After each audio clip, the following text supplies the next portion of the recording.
Good girl talk, it isn't just about surface conversation. It's open and it's honest and it's real, and that is the heart of a Studio 5 series we call On My Mind, where we invite women you know and admire to share what they've been thinking about. And this month's guest is known for her ability to connect and uplift women. Lizzy Jensen, she's a mom of 5 and she's a champion of living with intention. She's the host of the podcast In With Lizzy, where she shares inspiration to create a life you love. She's the ultimate cheerleader, and she believes it's her calling to believe in and root for other women. Welcome, Lizzy. Thank you. That's fun to get to know a little bit more about you because your podcast is pretty new. You said just a few months. Yeah. But why did you decide to start it, and what are you loving about it? It has been so fun. I've done work online, done some blogging and things before, but I love the fact that I can connect with women in a deeper way. Podcasting gives you the ability to go deep. You can talk for an hour, not just get a quick quip or a social media bite. And so I love the fact that I'm there connecting and getting into the real stories and the things that matter. And then also that I have a platform to share other women's stories. It's really special and an honor for me to feel like women who maybe never would tell their story or share it in other places have an ability to share it, and we need more women's stories. And so it's an honor to be able to share those. Yeah, so you talked about kind of what it does for you, what it does for your guests. Let's talk about your audience. Like, what is your goal overall for that audience and for the podcast? Yeah, I hope to give more courage and confidence to women. I think there's a lot of social expectations that are reinforced online of what our lives should look like or what we should be doing at different stages. My life went differently than that in a lot of different arenas, and I hope to give that same confidence to women that lean into the things you're feeling passionate about. If your life takes a different turn, don't worry about that. See the good that you can do now and the places that you're in, and then lead with courage and confidence. Don't look around you. Don't worry about what other people are thinking or feeling, because you have impact to make. And I think every woman does. Every woman does. You've lived different places. We talked about that before we went on the air. And have you noticed a difference in, I mean, your podcast is going to be, people can listen all over the world, but as you've moved back to Utah, have you noticed kind of a different in that philosophy among women? Do you find it's harder for us in Utah to maybe have that courage to strike out and do something different? I think in every culture, there's something that's the norm and something that feels tricky. And in some cultures, it's every woman should work and every woman should go have a job and make impact outside their home. And in other cultures, it's every woman should be a mom right now for this many years with this many kids.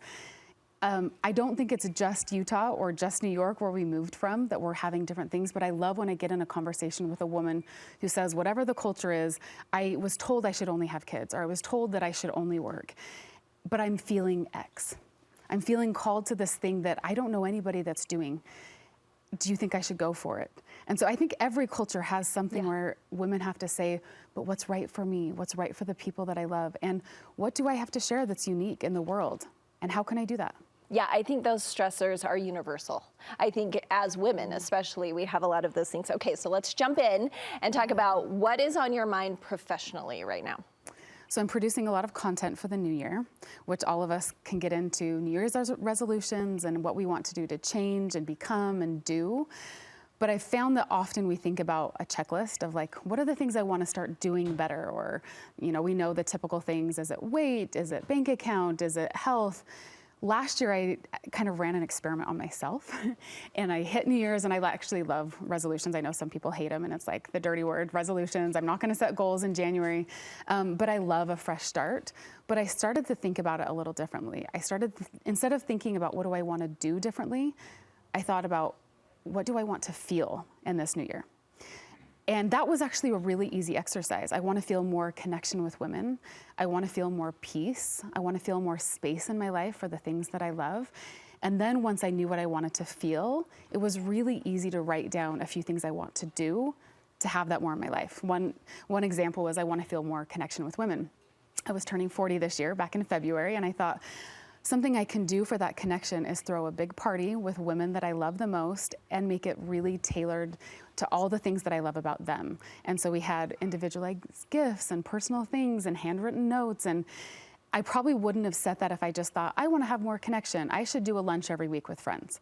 But if I want to feel a deep connection, then more out-of-the-box ideas came. So professionally, as I've been thinking about that, I dug into a little bit of research to say, is this just a me thing? Or would this work for other women? Is this something I should share on the podcast? And sure enough, there's so much research on leading our goals with feelings rather than things that we should do. And so I've created an episode that will come out in January all about how do we lead goal setting with the things we want to feel. And I have a guided worksheet, and I hope it's a really fun episode for women to see change in a new light that has a little more feeling and excitement and maybe even hope in it than maybe they felt before at the time of New Year's. I love that. And I think that works because if you think about the age-old one everyone does, like I want to lose weight or whatever, but if you think, what is the purpose? I want to feel healthy. I want to feel youthful so I can play with my grandkids, whatever it is, that is what could make the difference and be the spur that gets you going in that goal rather than, I love that. Okay, let's talk about professionally. I'm sorry, we just did professionally. Let's talk about personally. What's on your mind personally? So this was a fun aha moment I had this year. A couple months ago, I was sitting in my office. I love to read early in the morning and study, and my little 8-year-old son walked in. And without really thinking, I just started launching into a bit of a diatribe of like something he had forgotten the day before that I needed him to remember for school that day. And then I kind of paused and I looked up and saw his sweet, sleepy little face and thought, what have I done? Why did I launch into this whole conversation when he just wanted to come say good morning to me? And I had this phrase come into my mind that was warm welcomes. And this is what I've been practicing for the last few months.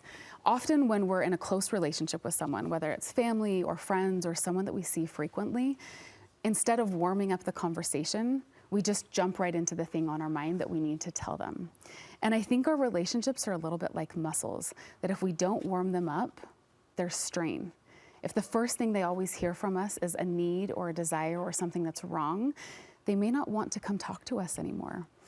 And so I've been practicing this, and it's been the sweetest thing that when I first see my husband, just, it's so good to see you. How are you? Checking in and letting him or my kids or my friends know the thing I care about most is our friendship and our relationship and how you're doing. And then after that, yes, maybe I have some things I want to chat with you about or some things on my mind. I actually had a really sweet experience with this just yesterday. I had a guy that does wallpaper for our house give me a call on the phone. He's going to come over and wallpaper a bookshelf in our house. And so I answer it, and the first thing he says is, you know, you do something differently than most people. And I was like shocked. We don't know each other very well. Like, what is he talking about? And he said, whenever you text me, instead of just leaning in with the job you have that you want me to do, you say, hey, how are you? And he said, I know you don't have to do that, and I just want you to know that it actually makes a big difference and it means something to me. Wow. And it was so sweet. I thought, I know with my family, I feel closer to them, but to even have from someone not as close to me say, this makes a difference for me too. And I think it's just added a sweetness to my relationships that I'm gonna never go back on. What a great prompt for us to be a little more thoughtful in all of the ways we welcome people. People are gonna wanna hear more. This is the first time I'm hearing from you, and I already wanna hear more. So your podcast is live right now.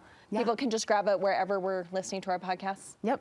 Lean In With Lizzy. Yep, Lizzy with the Y. Lean In With Lizzy. You see it right there on your screen. It's so great to meet you. Thanks for coming in and sharing with us today. Thanks for having me. Nice to meet you.